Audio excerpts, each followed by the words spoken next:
E a minha oração é que a gente possa sair daqui hoje com essa certeza de que todos nós somos querubins. Amém? Então vamos viajar um pouco aqui na palavra de Deus. Nós vamos ler em Romanos, capítulo 1, a partir do versículo 8. A partir do versículo 8. Antes de tudo, sou grato a meu Deus, mediante Jesus Cristo, por todos vocês, porque em todo o mundo está sendo anunciada a fé que vocês têm. Olha a revolução da fé desse povo em Roma, não é? Deus, a quem sirvo de todo o coração, diga, sirvo de todo o coração. Meu Deus. Pregando o evangelho de seu Filho, é minha testemunha de como sempre me lembro de vocês em minhas orações. Paulo, ele manifesta para aquele povo a sua necessidade de orar por eles frequentemente. Alguém que é chamado a ser querubins, ele faz isso. Ele faz isso, ele ora intensamente pelo povo. E ele continua e diz assim: e peço que agora, finalmente, pela vontade de Deus, seja-me aberto o caminho para que eu possa visitá-los. Anseio vê-los a fim de compartilhar com vocês algum dom espiritual para fortalecê-los. Anseio vê-los a fim de compartilhar com vocês algum dom espiritual para fortalecê-los. Isto é, para que eu e vocês sejamos mutuamente encorajados pela fé. Essa é a comunidade cristã, né?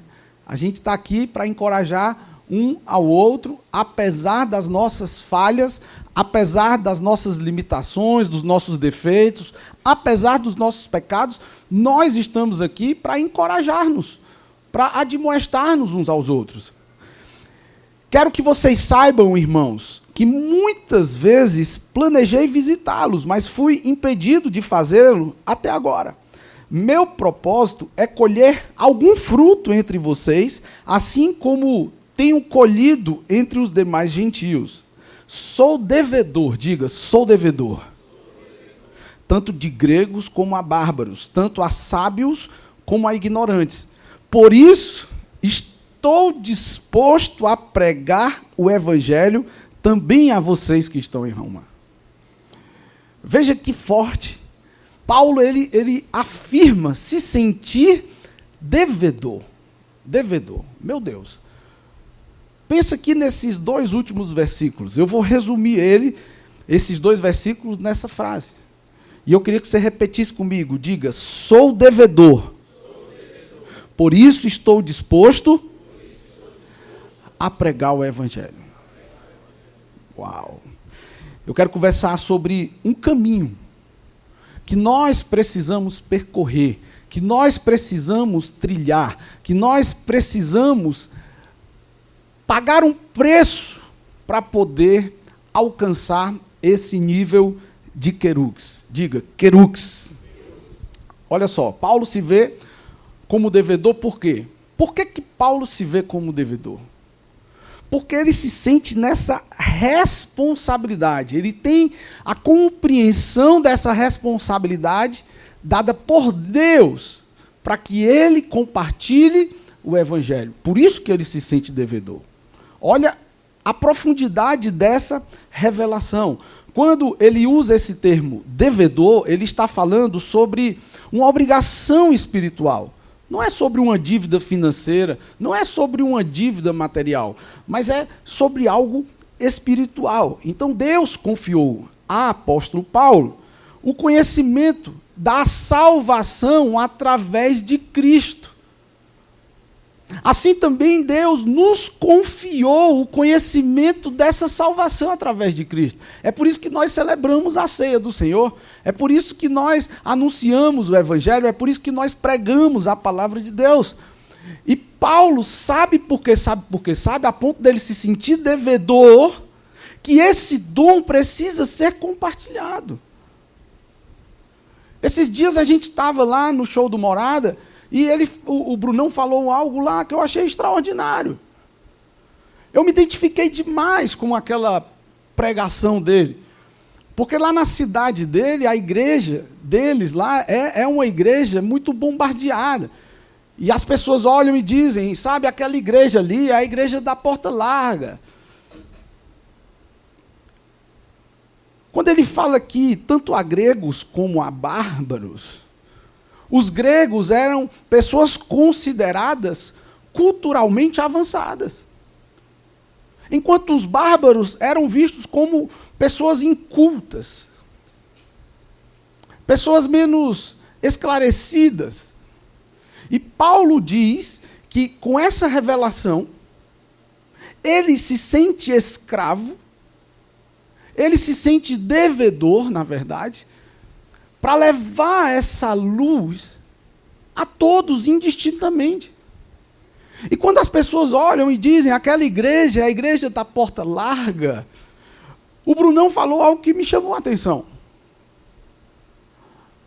A porta estreita é a do céu.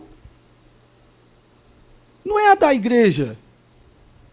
A igreja tem que ter a porta larga mesmo, para que o máximo de pessoas possam ter o conhecimento da pregação do Evangelho, para que eles sejam autorizados, debaixo de uma revelação, a entrar na porta estreita. Uau! Então, assim, querux, para que você entenda isso, você precisa trilhar um caminho de entendimento e revelação do que significa essa verdade espiritual sobre a minha vida e sobre a sua vida. A gente tem que sair daqui com essa convicção de que nós somos devedores da pregação. Nós somos devedores por causa de querigma. Você vai entender. E veja que Paulo ele inclui sábios, ignorantes, sabe por quê? Porque o evangelho não é de um grupo exclusivo. A pregação do evangelho não deve ser destinada apenas àquelas pessoas que nós entendemos ser merecedoras. Cristo morreu por todos nós, queridos. Então que a igreja tenha a porta larga mesmo. Eu estava até conversando com uns irmãos. Eu sei que toda vara tem dois extremos. Se você pega uma vara e você busca o equilíbrio, se você de fato não centraliza no equilíbrio, ela vai pender para um lado ou para o outro. Então imagina essa vara, Alisson. De um extremo nós temos um rigor doutrinário. No outro extremo nós temos a flexibilização ou essa conveniente pregação do evangelho de acordo com o que o povo quer ouvir e não com o que de fato nós precisamos pregar. São dois extremos. E nós precisamos buscar o equilíbrio. Lembra da analogia que nós fazemos, que uma boa igreja é como uma boa piscina? Uma boa piscina, ela não só tem a parte rasa. Uma boa piscina, ela tem a parte rasa, mas ela tem também a parte funda. De forma que a pessoa que ainda não está apta a desfrutar da parte funda da piscina, ela tem a liberdade de viver a experiência na parte rasa. As pessoas não vêm prontas. O caminho da maturidade, ele é demorado. Alguns conseguem amadurecer mais rápido, outros levam um tempo maior, e tudo bem. E tudo bem. Mas uma boa igreja, ela tem a parte rasa para o neófito, para um novo convertido, para aquele que ainda sequer teve a revelação do porquê Cristo morreu e ressuscitou. Mas tem a parte funda também, para aquelas pessoas que têm um nível de revelação mais profundo quanto às verdades de Deus sobre a sua vida. E nós temos essa missão. Amém, queridos? Então, o uso do termo devedor aqui reflete o peso e a seriedade da missão que é a gente pregar o Evangelho. Então, eu fiz questão até de colocar no telão, olha só, devedor, no viés do que Paulo aborda aqui sobre a sua vida, reflete a consciência da revelação da missão de Paulo de pregar o Evangelho.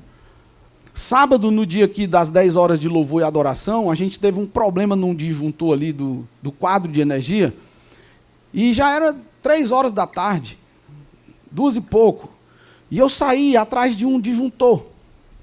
E as lojas já estavam fechadas.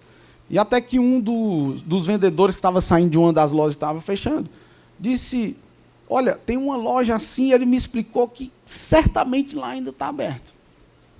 E eu fui lá. Quando eu chego lá, eu vi uns litros de mel em cima da bancada. E graças a Deus tinha o disjuntor lá, mas eu perguntei sobre aquele mel, de onde era, quem era que produzia.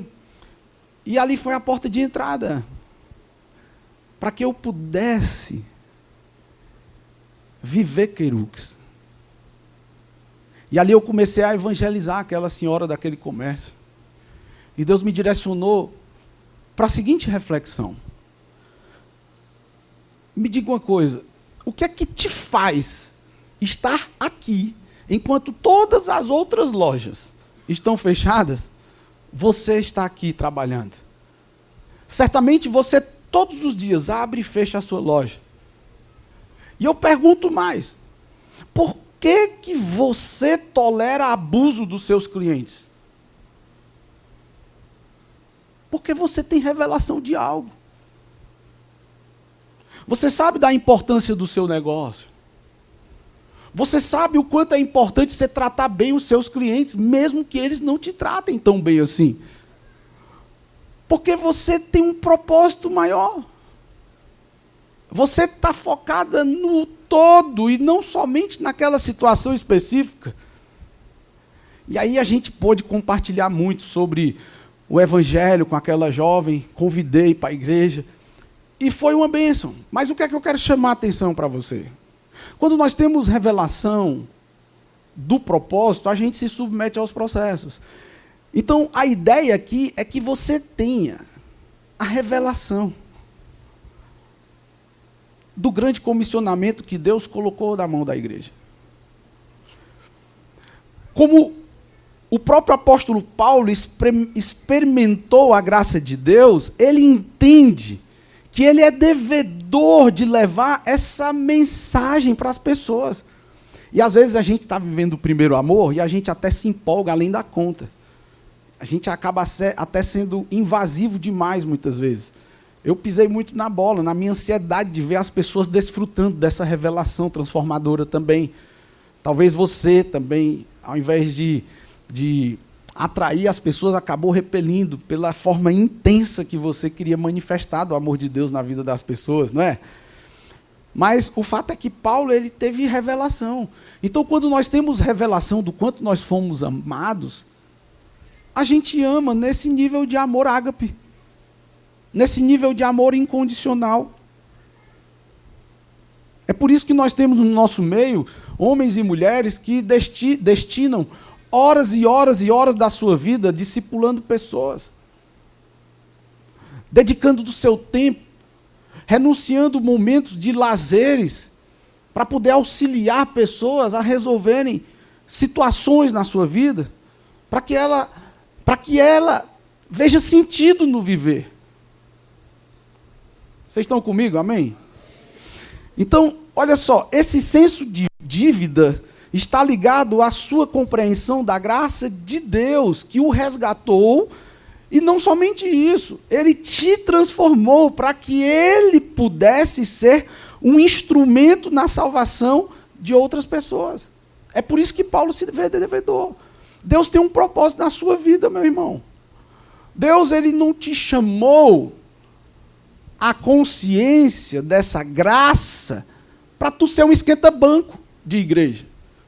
para tu viver o que eu chamo de isolacionismo, para tu ser egocêntrico e ficar olhando só para o próprio umbigo porque você está muito ocupado no seu ativismo. Deixa eu te dizer uma coisa, se Deus não está na tua agenda, meu irmão, a tua agenda está fora do propósito. Talvez você tenha que buscar mais a revelação do que significa de fato ser alcançado. Nós somos alcançados para a gente ir mais fundo. E a gente ir tão profundo que a gente, de fato, chega ao nível de negar a nós mesmos. Por isso que Paulo é devedor. Por isso que Paulo se vê assim. Quantas exigências você faz para ser um discipulador, para ser um líder de célula, para poder realmente se dispor a, mesmo que minimamente, cuidar de alguém 10% do que cuidam de você? A gente tem que sair daqui hoje com essa revelação de que nós somos devedores mesmo. Amém? Então diga, Paulo, assim como eu, é querux. E agora nós vamos entender algo. E aqui eu preciso trilhar esse caminho com você. Logos, no grego, significa palavra escrita, certo? Então essa palavra logos é a que qualquer pessoa tem acesso. No mundo todo, se não todo mundo, mas no mundo todo, as pessoas sabem que Cristo morreu e ressuscitou, mesmo que elas não acreditem nisso. Sim ou não? Por que a pessoa se diz ateu? Porque a Bíblia fala que Cristo morreu e ressuscitou, mas ele diz não acreditar. Então, essa informação que Cristo morreu e ressuscitou, ele tem. Ou seja, ele tem um logos, que é essa palavra escrita. Amém? Mas a palavra escrita, sem a revelação, não vale de nada. E aí é onde entra o rema, que é do grego rema, e refere-se à palavra revelada. Uma palavra específica, uma palavra reveladora de Deus para uma situação particular. É algo que Deus ministra em você. Então, enquanto logos pode ser entendido como essa palavra escrita, o conteúdo da própria Bíblia, digamos assim, de forma mais ampla, de forma mais geral, o rema é quando essa palavra escrita se torna aplicável a uma circunstância específica. É muito forte. Nós conversamos sobre uns aos outros. E quando a gente brincou com aquela hashtag, é exatamente para quando você estiver numa situação que você se encontra embaraçosa essa situação, você lembre de uns aos outros mesmo. Você vai lá, o Espírito Santo ele vai te trazer a memória que você tem que se esforçar para viver em paz uns com os outros. Você tem que se esforçar para amar um ao outro, para orar uns pelos outros, para encorajar uns aos outros. Quando nós temos essa revelação, a gente não dá conta de ver as pessoas agonizando e não se compadecer. Isso é ser devedor. Amém, queridos? Agora, uma vez que logos é a palavra escrita, rema é essa palavra de Deus revelada de forma particular, querigma, sabe o que é? É a palavra pregada. É a manifestação do logos revelado por Deus através da nossa pregação. Isso é muito forte.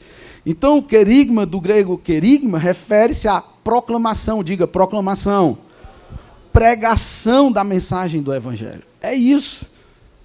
Paulo, ele teve essa revelação. É um anúncio fundamental da boa nova de Cristo. É exatamente a pregação da morte, da ressurreição de Jesus como Senhor e Salvador. É a essência da mensagem cristã, proclamada por mim e por você. Isso é querigma. Então, na época da Grécia antiga, querigma era utilizado no contexto secular para descrever um anúncio oficial feito por alguém. Se o rei tinha uma mensagem importante para enviar, ele enviava através de alguém. Sabe quem era esse alguém? Querux. Por isso que eu e você somos querux. Porque nós somos os mensageiros do Rei dos Reis e Senhor dos Senhores. Amém, queridos? Então, o querux, ele não falava em seu próprio nome, mas em nome de uma autoridade superior. Seja um rei, seja um governante. E sabe mais? Ele era fiel à mensagem. Não era um telefone sem fio que começa algo aqui, quando vai terminar não tem nada a ver o que se começou. Ele não podia incluir e nem excluir nada da mensagem. Ele precisava ser fiel. É o que o reverendo Hernandes Dias Lopes chama de inarredável palavra de Deus.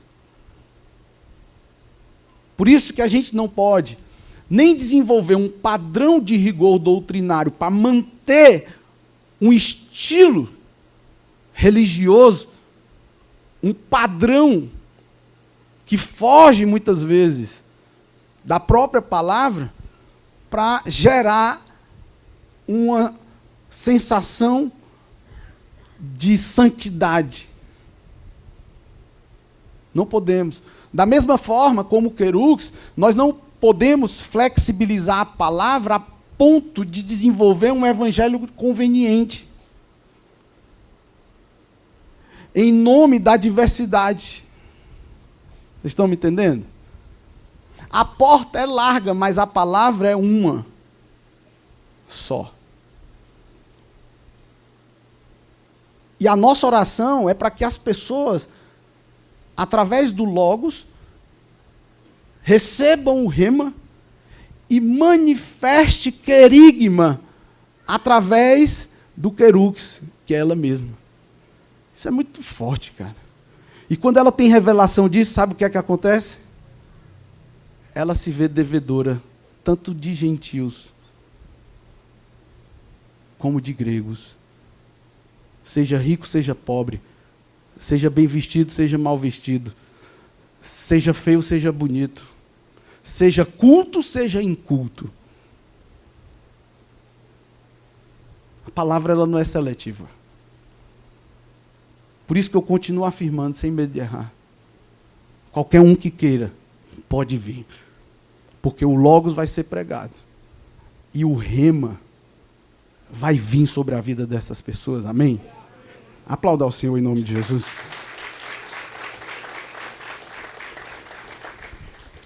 Então, olha só. No contexto do Novo Testamento, essa palavra foi adotada para descrever a proclamação da mensagem central do Evangelho. Olha o que diz 1 Timóteo.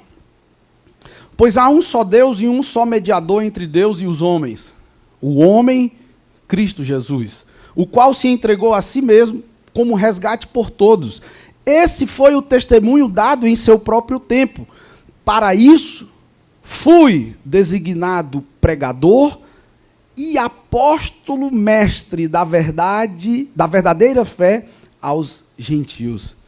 Então, no contexto cristão, querigma refere-se ao conteúdo e à ação de anunciar publicamente a boa nova da salvação, que uma vez foi rema no seu interior.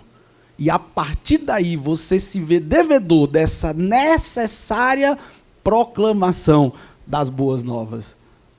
Por isso que ide e pregai o evangelho a toda criatura. Isso não é uma opção nossa. Isso é uma ordenança do Senhor, isso é um mandamento. Assim como não matar, assim como não roubar, assim como não mentir. Se eu te dizer uma coisa, irmão querido, você pode não roubar, não matar, não se prostituir, não mentir, não cobiçar a mulher do próximo, mas se você não prega o evangelho, se você não faz discípulos, eu sinto muito em lhe dizer, você está longe de viver a vida abundante que Deus te prometeu. Porque nós estamos negligenciando um mandamento muito precioso, que é exatamente o querigma, que é ide e pregai o evangelho, em tempo e fora de tempo, amém? Então, existe um caminho para um querux. Qual é esse caminho? Vamos só relembrar aqui para a gente partir para o fim. Logos se refere à palavra de Deus de forma mais ampla e universal, relacionada a Jesus e às Escrituras. Todas as pessoas sabem, têm esse acesso. Mas o rema não. Ele é algo particular seu. O rema é a palavra revelada por Deus em um contexto específico, sendo mais pessoal e direta. Uma vez, uma irmã teve uma palavra rema.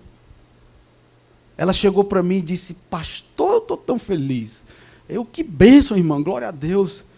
Pastor, eu senti de Deus, eu recebi uma palavra rema de Deus. Aí, o que foi, irmã? Eu senti de Deus de dar um liquidificador para minha vizinha. Aí eu, irmã, glória a Deus, pois faça isso. Pois é, pastor, eu já tenho o liquidificador, só que eu só tenho uma máquina, o copo está quebrado. Você não quer dar o copo? Aí eu, irmã, esse rema foi particular seu. Eu não senti de Deus, pelo contrário, eu sinto muito, mas eu não vou poder ser essa outra cara metade dessa bênção. Mas brincadeiras à parte, sabe, queridos, às vezes as pessoas chegam com tantas boas ideias. E às vezes ficam até com raiva de mim, porque a gente não... Talvez porque não é o momento, a igreja não está preparada para aquela boa ideia. E às vezes a pessoa fica chateada. Irmã, Deus falou contigo, não comigo. Entendeu? Então talvez seja uma boa ideia para você aplicar. Não eu como pastor. Porque às vezes as pessoas têm muitas boas ideias, mas elas não mexem um palito. Já viu aquele irmão que te convida para um churrasco? E ele fica sentado e tu tem que fazer tudo? O Mauro é uma vítima disso constante, coitado. Estou mentindo, Raquel? Eu aprendi, ó. Ixi, a polícia de novo, meu Deus do céu. Eu aprendi, queridos, que quando você quer saber como que o cara está, pergunte para ele não, que ele sempre vai dizer que está bem. Pergunte para a esposa dele. Que ela não tem filtro, não. Enquanto ele diz que está tudo bem, rapaz, a mulher fica histórica mesmo. Então, meus amados, o rema é isso, é a palavra revelada de Deus de forma específica. E aí vem o querigma, que é o ato de proclamar e pregar a mensagem central do Evangelho. E vem o querux, que é quem? O encarregado de proclamar a mensagem do Evangelho. E qual é a mensagem, meu irmão Gondim? A mensagem de que Jesus morreu pelos pecados da humanidade, ressuscitou dos mortos e ofereceu vida eterna para mim e para você. Amém? Olha só para a gente encerrar. 1 Coríntios capítulo 1, 21. Visto como, na sabedoria de Deus, o mundo não o conheceu por sua própria sabedoria, aprouve a Deus salvar os que creem pela loucura da, diga, querigma, da pregação. Essa foi a estratégia de Deus para isso. E nós vamos negligenciar? Se você negligenciar o que Deus te mandou fazer, o que é que está acontecendo aí? Nós estamos fora do propósito. E quando nós estamos fora do propósito, nós não podemos exigir aquilo que seria de direito nosso se a gente tivesse dentro do propósito. Romanos 16, 25. Ora, aquele que é... Se você tem uma Bíblia aí que tem a origem das palavras, por exemplo, no meu celular eu tenho um aplicativo que você clica em cima da palavra, ele traz toda a origem da palavra. E eu conferi todas essas aqui, Quando fala de pregação, você vai ver a tradução lá, o original é querigma. Romanos 16, 25. Ora, aquele que é poderoso para vos confirmar segundo o meu evangelho e a pregação de Jesus Cristo. Querigma. Tito, capítulo 1. Paulo, servo de Deus e apóstolo de Jesus Cristo, para promover a fé que é dos eleitos de Deus e o pleno conhecimento da verdade segundo a piedade, na esperança da vida eterna que o Deus que não pode mentir prometeu antes dos tempos eternos e, em tempos devidos, manifestou a sua palavra mediante a... Boa noite, queridos. Tá tudo bem aí? Vocês ficaram em dúvida se falava pregação ou querigma, né? Hã? Ai, perdão. Então eu vou ler de novo. Em tempos devidos, manifestou a sua palavra mediante a pregação. Diga, querigma. Olha o que é que ele diz aqui. Que me foi confiada, por quê? Por mandato de Deus nosso. Quando um político é eleito, ele vai cumprir uma... Não é mandado. Mandado, quem cumpre é um oficial de justiça. O juiz dá uma ordem para o oficial de justiça e aquele documento que a justiça emite é um mandado. Um mandato é um representante. E o político é eleito por quem? Pelo povo. E o político é um representante do povo. Apesar disso, deixa a gente um pouco confuso, muitas vezes. Mas um advogado, por exemplo, a partir do momento que eu, como advogado, pego uma procuração sua com poderes outorgados por você a mim para te representar diante do tribunal, eu tenho liberdade, debaixo da sua confiança, de falar por você. E é exatamente isso que Deus faz comigo e com você. Ele nos outorga esse mandato para que eu e você, assim como Paulo, possamos ter confiado por Deus a missão de querigma. Por isso nós somos querux. Diga, eu sou querux. Amém? Deu para entender legal? Então, que a gente vá daqui por diante debaixo dessa nova luz. Que a gente realmente possa manifestar. E eu vou te dizer uma coisa, querido, eu falo com muito carinho. É um tema para outra mensagem, mas não é porque você não é líder de célula que você não é querux. Não é porque você não é um discipulador com um discipulado semanal que você não é querux. É um engano do maligno achar que só é ministro quem prega. Quem está no púlpito. Quem está na plataforma aqui, louvando e adorando. Isso é mentira do cão. Deixa eu te perguntar, você foi chamado para ser um ministro lá no banco onde você trabalha? Pois seja um ministro lá. Você foi chamado para ser um ministro lá na faculdade, onde você tem seus colegas de sala de aula? Pois seja um representante de Cristo lá. É lá no salão, fazendo o trabalho de deixar as mulheres mais bonitas? Pois seja um ministro lá. É lá no frigorífico, Diego, atendendo os seus clientes. Sabe como é que você é ministro lá? Não alterando a balança para ela pesar mais, quando, na verdade, pesou menos. No posto de combustível, onde você não manipula as bombas para poder... Isso é ser um ministro, vocês estão entendendo? É a gente, de fato, refletir Cristo em todo lugar, onde a gente estiver. Nós não podemos nos conformar, queridos, com os crentes camaleão, que se amolda. Se está na academia, é um jeito. Se está na igreja, é outro jeito.